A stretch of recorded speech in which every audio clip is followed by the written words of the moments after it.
welcome back to Brick Girl. My name is Brittany and today we are doing an Avengers Endgame review. This one will be restrained from spoilers, but if you want to watch the film without any outside influence, I would not recommend you watch my review. You know what, let's just say spoilers just to be in safe territory. If you don't want spoilers, don't watch my review. Cool, alright, let's just go, let's do this. There is no doubt that Avengers Endgame is a cinematic masterpiece. It has been building and building for over 10 years, pre-production, writing and planning and selling ideas and building them, seeing what works and what doesn't, finding actors can't do it, changing actors, it's this huge masterpiece. And Endgame is really a perfect culmination of all of that. And I will say it is a perfect culmination, but it is not a perfect film. I say it's not a perfect film because, well, mostly because of the CGI. This is easily the biggest cinematic release before it even hit the cinemas. People were wanting to see this since they heard there were phases. They wanted to know how this all ends, how all these films tie together. So it is an easy big buck for Disney and for Marvel. So the fact that the CGI falls in some points is kind of unforgivable. This film is where they could have put extra money into the CG to make it look perfect. Some of the others were, a bit of a risk. You didn't know which way it was going to go. It was a little bit off the beaten track. Some heroes people just don't warm with. So the fact that they mightn't have had perfect CGI or CGI that really was engrossing is forgivable because it's a risk. Endgame didn't have the same risks. Yes, it was a film that had 10 years altogether, so there were certain things like that were like, ooh, we don't know how it's going to happen, how it's going to work. However, there is no way that this film wasn't going to break box office records. Money was gonna pour in from all over the world. So yeah, I'm a little disappointed in the CGI. It could definitely have been better, especially because this film is Endgame. It is the big finish. And the story for that big finish, I don't know how they pulled it off. There are so many moving parts, and I mean, the fact that they allowed for 3 hours is perfect. You couldn't have done it in less time. They took the pacing very seriously. It may have felt slow at times, but then you're thinking, no, this is perfect. This is what it needs to be for the 3-hour film, and it was. It lets you relish with the characters and say your final goodbyes to those you need to say goodbye with, and it lets you learn about these characters in a way that we haven't been able to before. We actually got an insight that we haven't seen before. We have guessed at, we have considered, but now Marvel is giving it to you. And there are so many things that Marvel gives to its audience because this really is given and made for the fans. Because they have been watching all the in-jokes on Twitter and on the internet, and they've incorporated a lot of it into the film. There's a lot of times when you go, wait, I remember when that happened. And it was an internet sensation that you wouldn't think that people, the top dogs in Hollywood would even consider, but they have.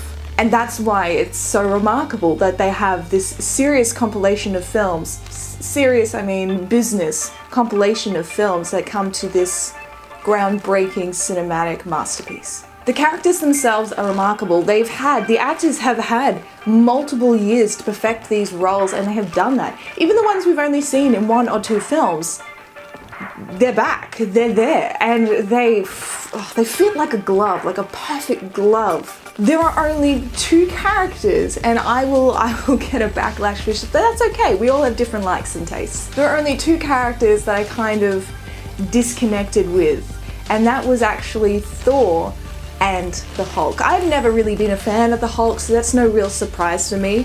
They've done something that I have heard since I watched the film that is directly from the comics. I assumed as such. As I was watching it, I thought, okay, that's just me, and that's fine. It didn't appeal to me, but the Hulk has never really been a character I've liked. Thor, however, is a very interesting character in that he's had the most change over the films. I would be very happy to discuss this with you guys into what characters you think changed the most, but I think Thor did for me. He went from a regal prince of Asgard, the god of thunder, the mightiest Avenger, but as he went through the films, he lost that and he became a little bit of a comedic feature, and that's where Chris Hemsworth really shined. He was very hilarious in Thor Ragnarok, but it was a very different Thor. He's lost so much.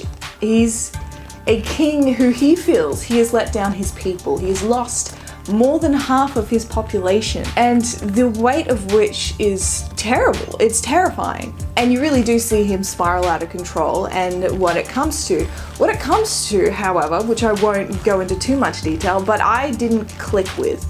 He became almost too comedic, and you do need that in this sort of film though. So I'm at odds with myself, because it's such a sad and somber story. You've lost your loved ones, your children, and there is so much more to sacrifice to get them back.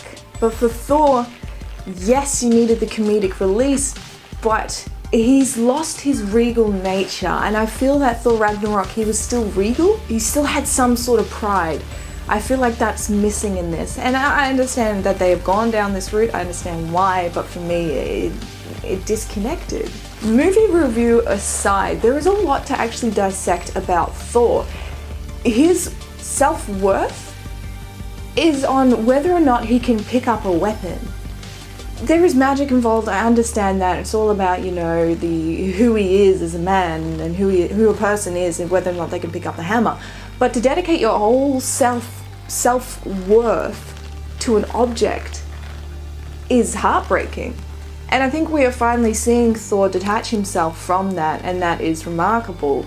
And you really see, I really saw this in a moment that was actually meant to be funny. You'll know where it is, where he sticks out his hand to summon his weapon. You'll see what I'm talking about, but it's a fascinating character dissection there in itself, and maybe I'll do a video one day. It just depends on what you guys are after. As you can see with my face, I was a big fan of Nebula. I think she's another one who actually has developed a lot over the films, and you really get to see the contrast between who she is now to who she was back in Guardians of the Galaxy, and it is delicious. But there is definitely an array of characters. I mean, this is the complete 10-year cinematic history coming to an end. They have to have all these characters, and they fit really well. They work really well with each other. There are snippets of cameos that just work. It's long enough for you to look at and go, I know who that is amazing, and that is heartbreaking. So if you are a fan, this is definitely a film that you are going to see and you are going to melt. You're going to cry. I didn't see it on the release day. I wish I did, because even in the cinema a day later, a day after release, people were gasping, and I mean, I couldn't contain myself. There is a certain line I couldn't help but just, yes! But I also need to point out that I took my mum along, I went with my best friend, and she took her mum as well, and her auntie. And we're all sitting there and we've watched it. I'm not sure how much my friend's mum knows of the cinematic history, but she does enjoy action films as well. And my mum, she knows a bit because I chew her ear off with all the history and the characters and all that. And we walked away and my mum really enjoyed it. It's a film that she said that she could even follow and enjoy without knowing the cinematic history of all that came before. So take your mum, that's what I'm saying. Take your dad, take your auntie, take your grandpa. I mean, I'm pretty sure everyone can get something out of this film, because there's everything from incredibly powerful godlike beings to humans striving for humanity and a talking rabbit. So thank you so much for watching. I'm sorry if the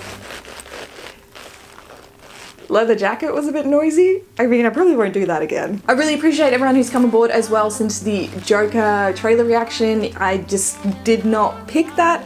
I thought, hey, if you guys like painted faces, I'll do it again. Is it because of the freckles? Do you just not like seeing the freckles? But with that said, I know that pretty much anyone who comments is gonna have to have seen this film, so tell me what you thought. Tell me who your favorite character is, who you think has progressed the most or changed the most over the films.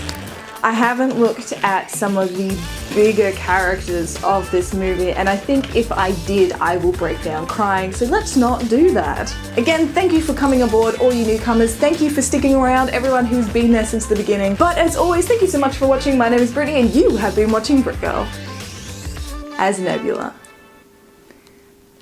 This is a lot of fun.